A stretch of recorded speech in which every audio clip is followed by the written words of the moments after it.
Alors, il est bon de vous voir ce matin. J'ai été absent la semaine passée, c'est moi qui avais un virus.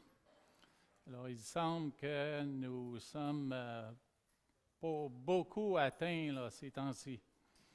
Alors, le dimanche précédent, ça avait commencé, alors c'est pour ça que je n'ai pas partagé, parce que j'étais enrhumé, j'étais congestionné. Malgré que j'étais ici dans la salle, là, je n'ai pas parlé. Puis dimanche dernier, quand je suis sorti de la maison, la toux a commencé et puis c'était trop sérieux pour pouvoir me présenter ici à la chapelle.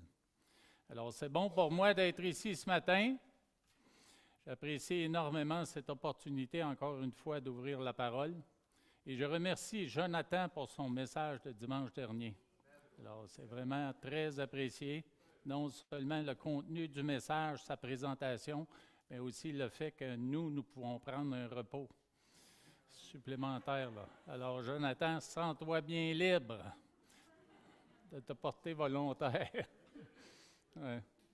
Alors, ce matin, vous voyez, le message, c'est « Vœux de bonheur en Dieu pour 2024 ». Et pourquoi j'ai choisi ce thème? Mais je réfléchissais aux deux messages précédents que j'ai apportés, un sur la paix et un sur la joie en Dieu. Et puis, je me disais qu'en début d'année, étant donné que dans les réunions familiales, je ne sais pas si on le fait encore beaucoup, mais dans la tradition québécoise de se souhaiter une bonne année et de se donner des vœux de bonheur, des vœux de santé, etc., là, c'était très, très, très présent. Et puis alors que je fouillais dans ma bibliothèque en me disant que ce serait peut-être un bon sujet, non seulement pour une semaine, mais peut-être plus. Le Seigneur a porté mon attention sur un livre qui m'a été donné par une missionnaire de l'association Wycliffe, un livre de John Piper qui s'intitule « Desiring God », « Désirer Dieu ». Et puis c'est un livre qui est très, très épais, il y a beaucoup de matière dedans. Et puis j'ai commencé à le lire et puis ça m'a beaucoup encouragé à non seulement apporter un message dans ce sens-là, mais aussi à considérer les applications pour ma propre vie. Alors, vous voyez le titre à l'écran, j'ai choisi cette illustration qui est très pertinente pour un monde où il y a beaucoup, beaucoup d'incertitudes et où les gens cherchent le bonheur dans bien des endroits et ne le trouvent pas. Alors, nous qui connaissons le Seigneur, qui sommes sauvés et connaissons sa parole, on devrait ressortir dans le monde comme cette boule jaune qui est là avec un grand sourire. C'est sûr que nous vivons des circonstances qui peuvent être difficiles de temps à autre, mais l'espoir que le Seigneur nous donne nous amène quand même à garder une paix, à garder une joie et à garder un bonheur intérieur là, qui est surnaturel. Alors, ça me faisait penser aussi, j'ai une seconde image sur l'autre diapositive. Alors, ça vous rappelle peut-être des parties du temps des fêtes d'antan, là. Et puis moi, à penser à ces vœux de bonheur, j'ai aussi pensé à un commercial que je trouve vraiment drôle, là. C'est un commercial où il y a des jeunes qui sont assis à une table, puis ils désirent soudainement plus de lait. Je ne sais pas si vous vous rappelez, là, puis ils discutent entre eux, qui va aller chercher du lait, qui va aller demander du lait. Et puis on voit des enfants qui sont marqués de rouge à lèvres à droite et à gauche, là. Et puis ils sont très réticents à passer au travers de la salle et puis d'aller chercher du lait. Et puis il y en a un jeune qui se décide, puis il y a une matante qui l'apostrophe, qui l'embrasse comme ça, puis commence à le bécoter lui aussi. Alors, je me rappelle pourquoi c'est marquant pour moi, c'est que la famille de ma mère, ils sont 12 enfants, 3 filles, 9 garçons, 3 tantes, 9 oncles avec les conjoints. Puis on a fait des parties de ce côté-là, tout le monde ensemble. Et puis non seulement ça, mais du côté de mon père, ils sont 3 garçons et puis 9 filles. L'inverse. Alors, c'est aussi une grande famille. Puis à chaque période des fêtes, des deux côtés de la famille, il y avait ces réunions familiales-là. puis nous, on n'avait pas à aller chercher du lait, mais les matantes nous embrassaient à qui mieux, puis ça n'arrêtait pas, là. On avait l'impression que c'était continuel, là. Ouais. Alors, c'est des souvenirs, mais ça me fait penser aussi aux vœux de bonheur, les vœux qui étaient faits par tout le monde, vœux de bonne santé, vœux de bonheur et de tout le reste, là. Puis je me demandais dans le temps, qu'est-ce qui est significatif? Qu'est-ce qui est important? Pourquoi est-ce qu'on fait ça? C'est parce qu'il y a un désir dans l'homme de trouver le bonheur quelque part. C'est quelque chose qui est là, qui est permanent dans l'homme, puis d'une façon ou d'une autre, c'est ce que nous cherchons. Nous cherchons à obtenir, nous cherchons à accomplir. Puis le verset dans la parole qui probablement est très marquant concernant cette recherche et ce désir, eh bien, c'est « Fais de l'Éternel tes délices, et il te donnera ce que ton cœur désire. » Je l'ai mis dans 2 versions différentes, et dans la version Osterwald, « Et prends ton plaisir en l'Éternel, et il t'accordera les demandes de ton cœur. » Dans le livre « Desiring God » de John Piper, il utilise un terme qui, pour moi, était un petit peu dérangeant. Il utilise le terme « hédonisme chrétien ». Hédonisme, on sait très bien que la définition d'hédonisme, c'est la recherche du plaisir. Mais ici, dans la parole, il y a comme un encouragement à rechercher un certain plaisir, mais un plaisir en Dieu. Alors moi, j'aime mieux parler de recherche de bonheur en Dieu, recherche de joie en Dieu et recherche de paix en Dieu. Alors, dans ce verset, nous voyons « Fais de l'Éternel tes délices ». Tes délices, c'est un mot qui, pour moi, là, fait souvent référence à la nourriture. On sait très bien qu'il y a certaines nourritures que nous apprécions et chacun de nous, nous pourrions donner une nourriture ou un type de nourriture qu'on apprécie beaucoup et qu'on mangerait peut-être à tous les jours. Alors, délices, je me demande, est-ce qu'on fait bien, entre autres, nous, de rechercher ça premièrement? Mais c'est un encouragement qui est là dans la parole à le faire. Pourquoi? Parce que les délices que nous trouvons en Dieu, et puis ces richesses-là que nous trouvons en Dieu, elles sont surnaturelles, elles sont divines, et puis elles sont importantes pour notre bonheur personnel, notre bonheur interne, de notre être intérieur. Et il te donnera ce que ton cœur désire. Alors pour moi, c'est une interpellation ici à savoir, est-ce que je désire selon Dieu? Est-ce que je désire selon sa volonté? Et puis, quand on ne connaît pas Dieu, puis on est là, puis on vit dans le monde, puis on recherche le bonheur, mais on peut dériver dans bien des directions pour essayer de trouver le désir de notre cœur, mais ce n'est pas souvent approprié. Ça peut être très idolâtre et très immoral. Alors, il faut faire vraiment attention.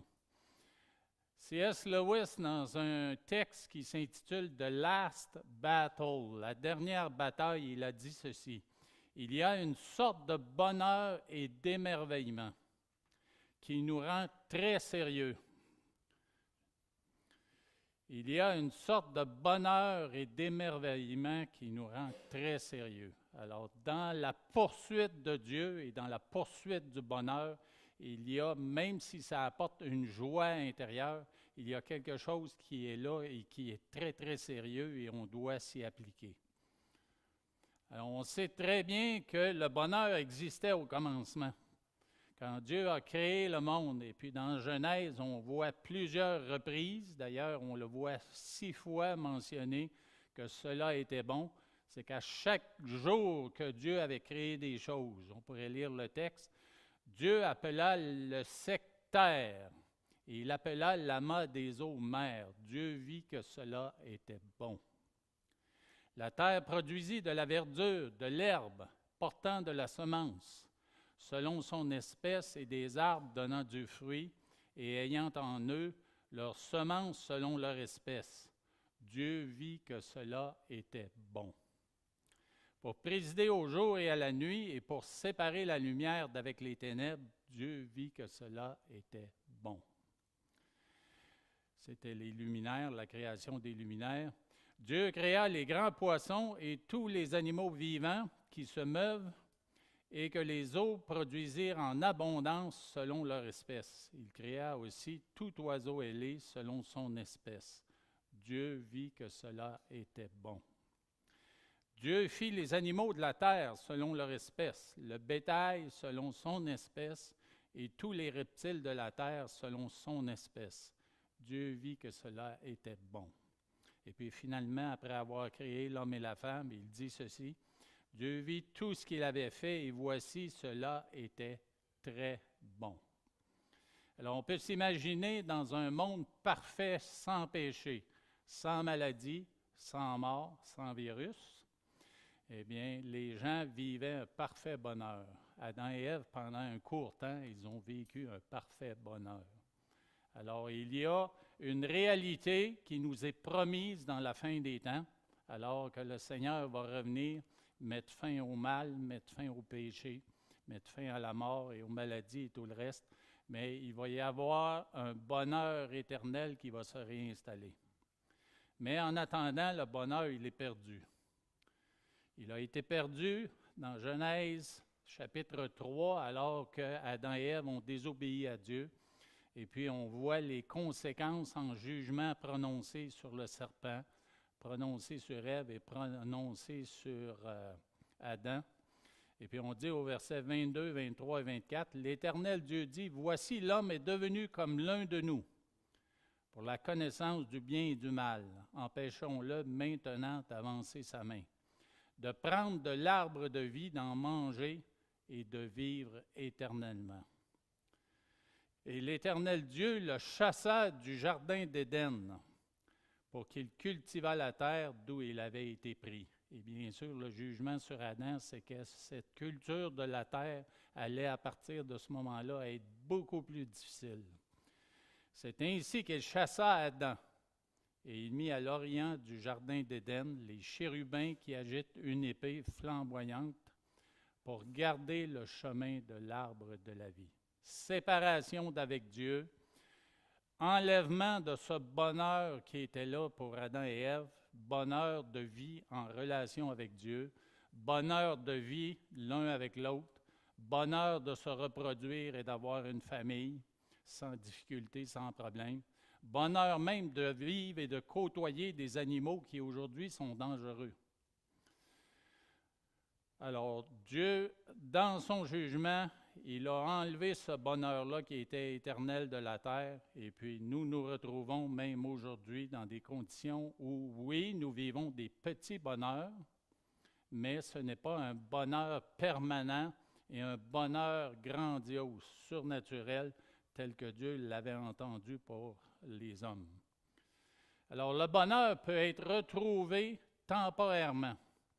Alors qu'il y a reconstruction d'Israël et reconstruction de Jérusalem après l'Exode, non pas l'Exode, mais après l'exil plutôt, des Juifs qui ont été amenés à Babylone et qui ont vécu pendant 70 ans en exil, mais ils reviennent et reconstruisent. Et puis dans Néhémie chapitre 8, on parle justement de cette célébration-là, alors qu'on est en pleine reconstruction. Et puis, Néhémie et Esdras encouragent le peuple à ne plus vivre dans la désolation.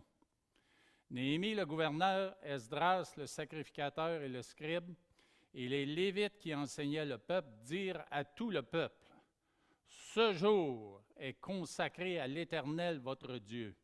Ne soyez pas dans la désolation et dans les larmes. » Car tout le peuple pleurait en entendant les paroles de la loi. On réalisait les péchés qui avaient été commis, péché d'idolâtrie et péché d'immoralité. Et puis le peuple est dans la tristesse à cause non seulement des péchés qui ont été commis, mais aussi de cette condition d'exil dans laquelle ils sont allés et des souffrances qu'ils ont vécues en exil. Alors, dans le verset 10, ils leur dirent, « Allez manger des viandes grasses et buvez des liqueurs douces et envoyez des portions à ceux qui n'ont rien de préparé. car ce jour est consacré à notre Seigneur. Ne vous affligez pas, car la joie de l'Éternel sera votre force. » Les Lévites calmaient le peuple en disant, « Taisez-vous, car ce jour est saint. Ne vous affligez pas. » Et tout le peuple s'en alla pour manger et boire, pour envoyer des portions et pour se livrer à de grandes réjouissances, car ils avaient compris les paroles qu'on leur avait expliquées.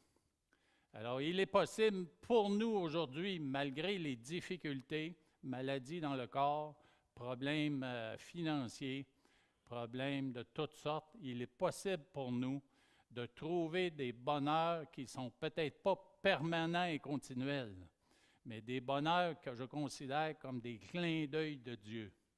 Dieu qui se révèle à nous puis qui nous apporte un petit bonheur, comme ce matin, alors que je suis sorti tôt pour pelleter encore plus de neige dans mon entrée.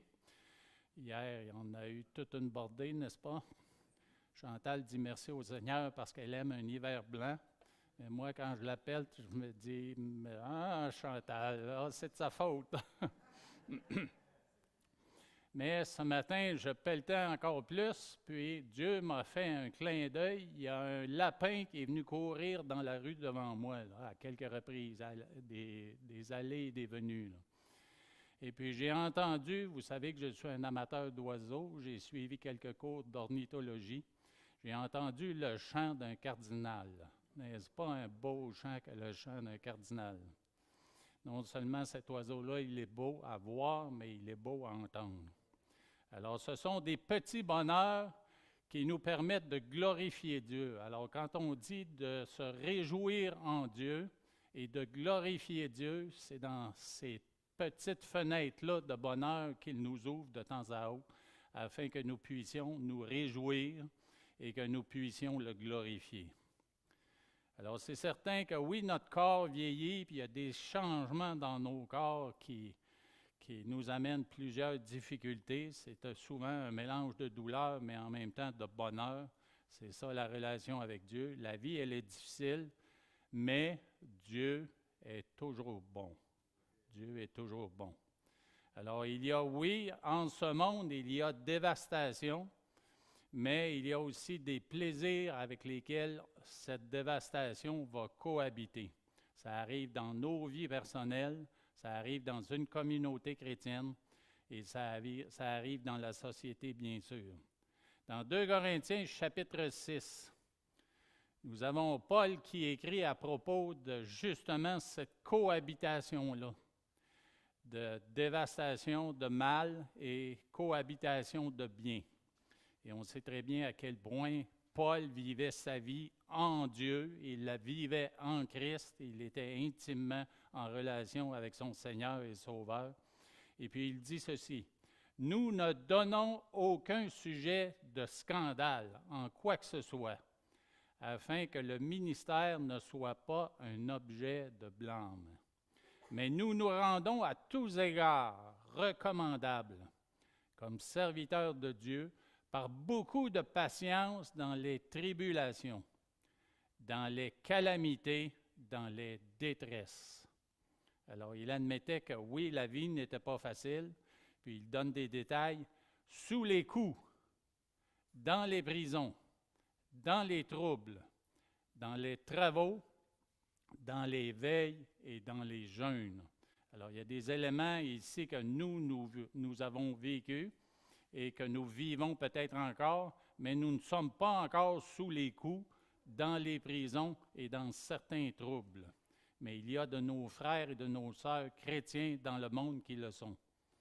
Alors, ces gens-là trouvent réconfort en Dieu et prions que Dieu les fortifie au travers de ces défis qui sont énormes. Alors, par la pureté, par la connaissance, par la longanimité, par la bonté, par un esprit saint, par une charité sincère. Alors, on voit l'Esprit de Dieu qui se révèle au travers de lui dans toutes les difficultés de ces manières-là. Il se révèle aussi par la parole de vérité, par la puissance de Dieu, par les armes offensives et défensives de la justice. Au milieu de la gloire et de l'ignominie, au milieu de la mauvaise et de la bonne réputation, étant regardé comme imposteur, quoique véridique, comme inconnu, quoique bien connu, comme mourant, et voici nous vivons comme châtiés, quoique non mis à mort, comme attristés, et nous sommes toujours joyeux, comme pauvres, et nous en enrichissons plusieurs, comme n'ayant rien, et nous possédons toutes choses. Ici, je peux vous confesser que moi-même, je suis un grincheux de temps à autre. Et puis, parlez-en à Chantal, ou non, n'en parlez pas à Chantal, parce qu'elle va approuver, c'est certain. C'est certain. J'ai un grand-père qui est décédé il y a bien des années, qui était très grincheux. Mon père était grincheux, et moi, j'aime dire que je suis grincheux à demi, mais Chantal ne dirait pas ça. Alors, le vœu que moi-même je veux faire, puis on sait qu'un vœu dans la parole, quand on parle de vœu, on ne parle pas d'un souhait. On parle d'engagement. On parle d'un engagement. Alors, le vœu que moi je veux faire envers vous cette année, c'est de m'engager à chercher à être joyeux. Je ne dis pas que je vais l'être la plupart du temps, mais je veux être plus joyeux en 2024. Et c'est le vœu que je veux faire pour vous aussi. C'est ma prière pour vous, que vous aussi, vous preniez l'engagement à être tellement dans le Seigneur, dans une relation profonde avec lui, que malgré les défis, malgré les difficultés, mais vous allez vous réjouir. Vous allez être heureux dans le Seigneur. Il y a un puritain nommé Richard Baxter. Et puis, Richard Baxter, dans ses textes, il donne une invitation à redoubler d'efforts pour trouver la force dans la joie spirituelle et non dans les ressources humaines, naturelles et matérielles. Et sa prière, c'est que le Dieu vivant, qui est la part et le repos des saints, transforme nos pensées charnelles en pensées spirituelles et nos cœurs terrestres en cœur céleste, afin que l'aimer, aimer le Seigneur et nous réjouir en lui, devienne le travail constant de nos vies. Alors que cette réjouissance, que cette relation avec le Seigneur, que cette transformation, ça devienne le travail constant de nos vies pour le laisser nous transformer. Quand faire de l'Éternel notre délice deviendra le travail de nos vies, nous découvrirons une force nouvelle pour servir avec encore plus d'amour jusqu'à la toute fin. Alors, il y a des hommes, des anciens chrétiens qui ont marché dans la foi et qui sont des exemples pour nous par ce qu'ils ont écrit, par ce qu'ils ont prêché et par ce qu'ils ont vécu. Mais des hommes comme lui, justement, Richard Baxter, Jean Calvin, George Whitefield, l'apôtre Paul définitivement. Alors, ça nous donne la force de persévérer, mais aussi de résister au péché. Et voici ce que Matthew Henry, un autre puritain, a écrit dans un commentaire sur toute la Bible. Il dit ceci: « La joie du Seigneur nous équipe en plus de nous donner cette relation-là avec le Seigneur, de nous encourager à continuer. Ça nous équipe contre les assauts de nos ennemis spirituels et nous enlève le goût des plaisirs avec lesquels le tentateur appâte ses crochets. » Alors, ça nous donne le désir de continuer, la joie de rester dans le Seigneur, mais en même temps, ça nous équipe pour résister aux tentations que le Seigneur, non pas le Seigneur, mais que le diable et ses démons vont essayer de placer sur nos vies.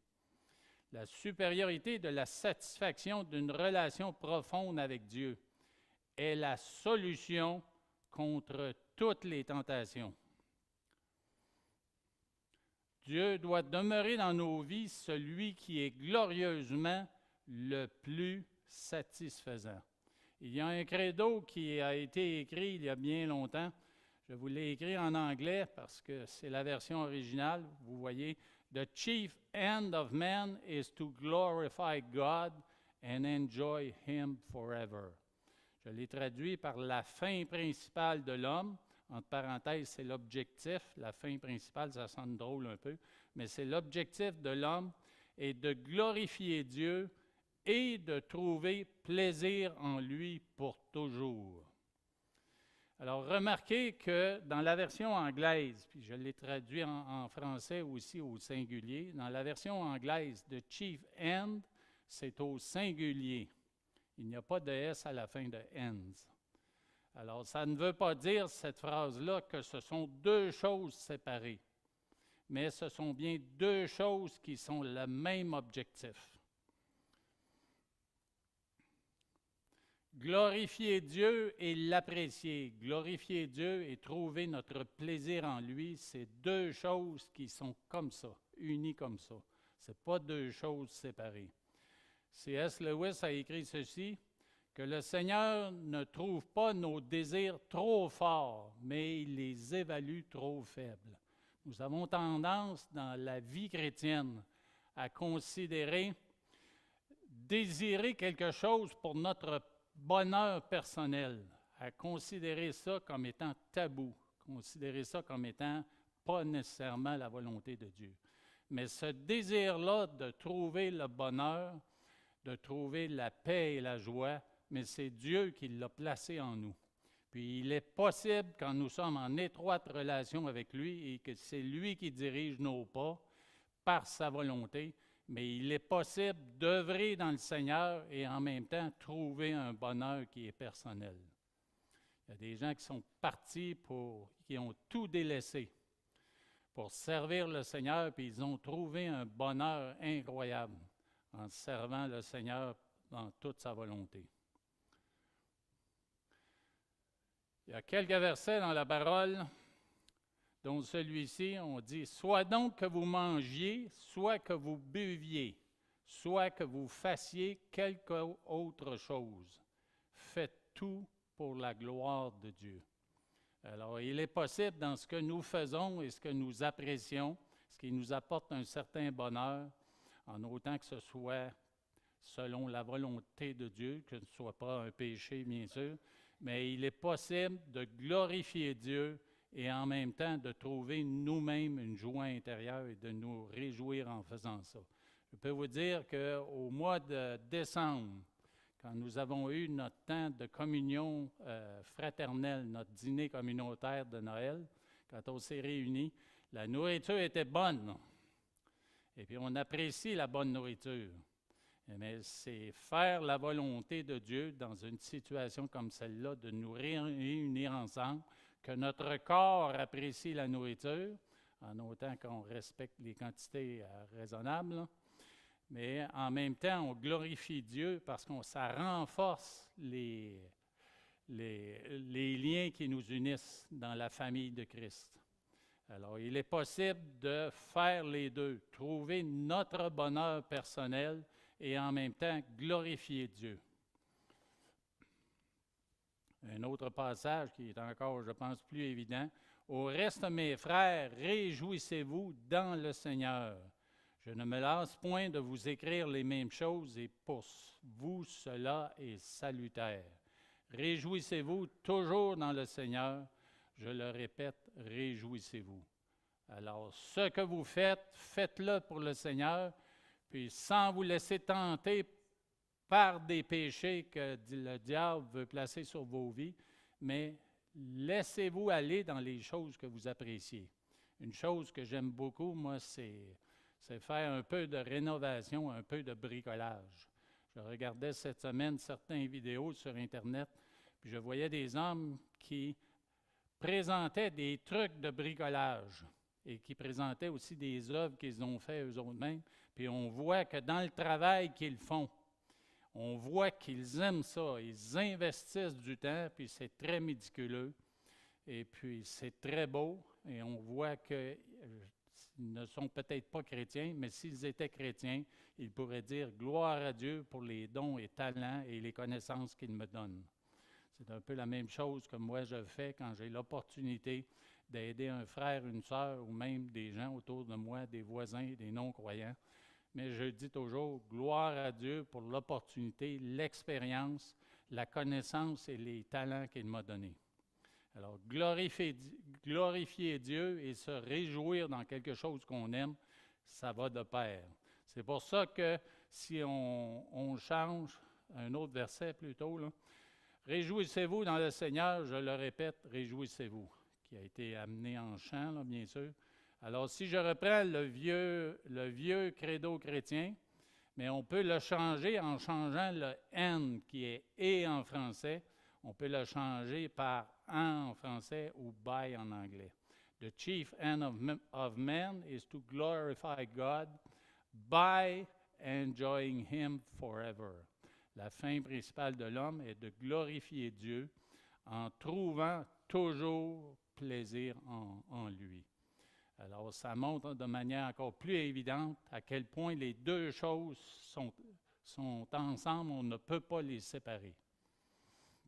Alors, il peut arriver que nous, dans certains ministères chrétiens, on pense en le faisant, est-ce que je fais ça pour moi-même, est-ce que je le fais pour moi-même, ou je fais ça pour bénir et servir? Mais je pense que dans la combinaison des deux, Dieu permet que ça nous fasse du bien, que ça nous apporte un certain bonheur, et puis lui est glorifié en même temps. Alors, dans la poursuite chrétienne du bonheur, voici un peu les points principaux que John Piper développe dans son introduction. Le premier, c'est que tous les hommes, sans exception, poursuivent le bonheur. On sait très bien qu'il y a des poursuites qui sont loin de mener au bonheur. Si on recherche un bonheur ou un plaisir dans la drogue, mais on sait très bien que ça n'apportera pas éventuellement un bonheur. Mais tous les hommes, sans exception, et bien sûr c'est les femmes aussi, poursuivent le bonheur. Au commencement, le bonheur parfait existait chez l'homme au moment de la création, mais ça n'a pas duré longtemps. Nous avons la responsabilité de rechercher passionnément le bonheur, mais de le rechercher en Dieu. Alors, ça peut être par quelque chose avec quoi Dieu nous a bénis, mais éventuellement, c'est en Dieu que nous allons trouver le bonheur idéal, le bonheur parfait. Tout bonheur finit en un débordement de louanges. Alors ça, j'ai trouvé ça spécial parce qu'il donne l'exemple, par exemple, oui, c'est vraiment un exemple. Si vous faites quelque chose que ça vous prend du temps à faire, un bricolage, fabriquer quelque chose ou préparer un bon repas, vous allez vouloir en parler, vous allez vouloir vanter le résultat à quelqu'un. Si vous achetez une nouvelle auto, une auto que vous avez économisé pendant longtemps pour l'avoir, puis finalement, il est possible pour vous de l'avoir, vous allez en parler. Vous allez peut-être même vous vanter de l'avoir obtenu. Alors, avec Dieu, c'est la même chose. Quand nous entrons dans cette relation à plein avec Dieu, dans cette relation intime, éventuellement, si nous trouvons à nous réjouir par des événements, par des circonstances, mais ça va mener à de la louange, ça va mener à la glorification du Seigneur. Et puis cette louange-là va déborder dans les chants de louange. Alors, recherchons dans tout ce que nous faisons, recherchons la révélation de Dieu. Avec notre petite fille, il y a quelques semaines, elle était chez nous, on la gardait pour quelques heures. Et puis Chantal a sorti un bricolage où c'était un cahier où il y avait des contours d'animaux. Puis elle devait trouver sur une coupe de pages où il y avait des collants d'animaux. Elle devait aller les chercher pour les coller à l'endroit approprié dans le cahier. Et puis moi, j'étais là avec mon iPad aux côtés. Je me suis branché sur YouTube. Et puis quand elle a trouvé la hyène, une hyène, okay? S'il y a un animal qu'on ne voudrait pas rencontrer en Afrique, c'est une hyène, entre autres, ou un groupe de hyènes. Mais je lui ai dit à la petite Laurie, je lui ai dit, est-ce que tu sais c'est quoi le cri de la hyène? Puis là, elle n'avait absolument aucune idée. Puis là, vous auriez dû voir l'émerveillement sur son visage quand je lui ai fait jouer une vidéo de hyène où on entendait clairement le rire d'une hyène. Et puis là, ça a continué par la suite. Pendant une demi-heure, j'allais chercher tous les animaux qu'elle collait dans son cahier pour entendre les chants ou les cris. Et puis, elle s'émerveillait devant ça. Mais c'est une opportunité de dire gloire à Dieu pour cette diversité qu'il nous a donnée. Alors, que ce soit dans le domaine animal, domaine végétal ou peu importe, nous trouvons à nous réjouir de toute cette création-là, de toute cette diversité-là, puis en même temps, mais directement, ça mène à la louange et à la glorification du Seigneur. Alors, tout bonheur finit en un débordement de louange. Les psaumes expriment bien cette quête de bonheur qui ne se trouve qu'en Dieu. Alors, je vais terminer avec cela, et puis ça va ouvrir la porte pour continuer de manière plus précise avec la vie chrétienne et le ministère chrétien dans les prochaines semaines.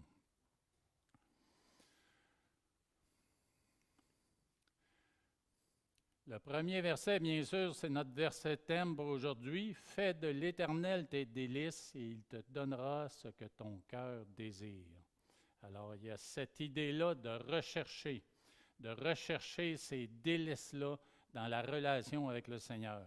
Et puis, le Seigneur va répondre en nous donnant les désirs de notre cœur selon sa volonté.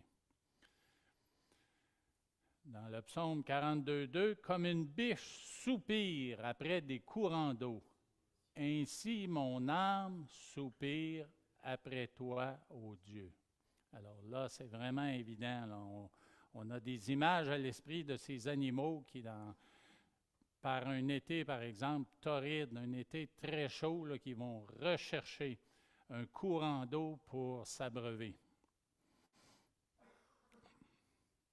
Mon âme a soif de Dieu, du Dieu vivant. Quand irai-je et paraîtrai-je devant la face de Dieu? Alors, encore une fois, l'âme qui soupire et qui cherche après cette relation-là et cette opportunité-là de me réjouir dans le Seigneur. Psaume 36:9, « Il se rassasie de l'abondance de ta maison. Et tu les abreuves au torrent de tes délices. » Encore une fois, regardez les termes. Se rassasier et s'abreuver. Encore des termes d'action de quelqu'un qui est un être qui recherche un besoin qui est naturel, un besoin qui est physique, mais on peut facilement transposer ça dans le besoin spirituel de notre âme et de notre être intérieur qui recherche la communion intense, la communion intime avec le Seigneur continuellement. « Car auprès de toi est la source de la vie. Par ta lumière, nous voyons la lumière. » Alors, dans un monde de ténèbres comme celui d'aujourd'hui, où vraiment les ténèbres s'épaississent partout sur la terre, il est important pour nous de rester en communion avec Dieu, qui est la lumière pour nos vies. C'est lui qui éclaire nos pensées, nos actions, nos attitudes et tout le reste en nous. Là. Le psaume 34:9, « Sentez et voyez combien l'Éternel est bon. Heureux l'homme qui cherche en lui son refuge. » Que tes paroles sont douces à mon palais, plus que le miel à ma bouche. Alors, vous voyez l'idée d'une nourriture là, qui nous fait du bien, une nourriture dont nous aimons faire les délices là, que nous aimons apprécier. Psaume 43:4, « J'irai vers l'autel de Dieu ma joie et mon allégresse, et je te célébrerai sur la harpe, ô Dieu, mon Dieu. » Tu me feras connaître le sentier de la vie. Il y a d'abondantes joies devant ta face, des délices éternelles à ta droite. Alors, je termine ici, et puis c'est juste un avant-goût de ce que nous allons voir dans les prochaines semaines. Alors que cette recherche de bonheur-là, mais elle est essentielle pour notre bien-être intérieur, notre bien-être spirituel. Et nous sommes invités par la parole de Dieu à trouver ce bonheur-là dans une relation encore plus profonde, encore plus intime avec notre Seigneur. Et pratiquement parlant, quelle est la meilleure façon de le faire? C'est d'ouvrir la parole et d'y plonger les regards, d'ouvrir la parole et de l'étudier. Ça fait 3 ans que je fais une étude biblique avec ma mère qui a été sauvée en 2020, presque au début de la pandémie, par la lecture et l'étude de la parole. Et puis nous avons jusqu'à maintenant étudié une 20aine de livres de la parole. Puis cette semaine, ma mère qui doutait, elle doutait je dis douter, mais c'est peut-être pas le bon verbe. Elle s'inquiétait plutôt du fait que ça me dérangeait, moi, de faire ces études-là 2 fois par semaine. Des études d'à peu près 1h30 ou 2 heures chaque fois. Elle s'inquiétait que ça prenne de mon temps et puis que ça me dérange. Et puis je lui ai dit, elle s'appelle Gisèle, je lui ai dit, Gisèle, écoute, j'ai dit, ça me bénit tellement de faire ça, même si ce sont des textes que j'ai déjà lus et relus. Pourquoi? Parce que je découvre encore plus de choses dans ces textes. Et puis c'est vraiment une joie pour moi d'approfondir ces livres et d'approfondir ces textes encore plus. Alors c'est une façon pour moi maintenant de me délecter dans la parole en préparant des études pour quelqu'un d'autre. Et je prie que ce soit la même chose pour tous ceux qui, dans l'Église, sont mentors de quelqu'un qu'ils encouragent et qu'ils enseignent dans la parole, que ce soit dans un contexte plus formel d'éducation chrétienne ou d'enseignement dans une réunion dominicale ou d'une étude d'hommes et de femmes, mais peu importe, même si c'est un mentorat avec une personne, soyez bénis de vous délecter dans la parole de Dieu pour prendre cette bonne nourriture-là et puis de la méditer pour après ça la refiler à quelqu'un d'autre. C'est une des meilleures façons là, de grandir dans la parole de Dieu. Alors, c'est ma prière pour vous que vous soyez engagés à rechercher encore plus votre bonheur en Dieu en 2024.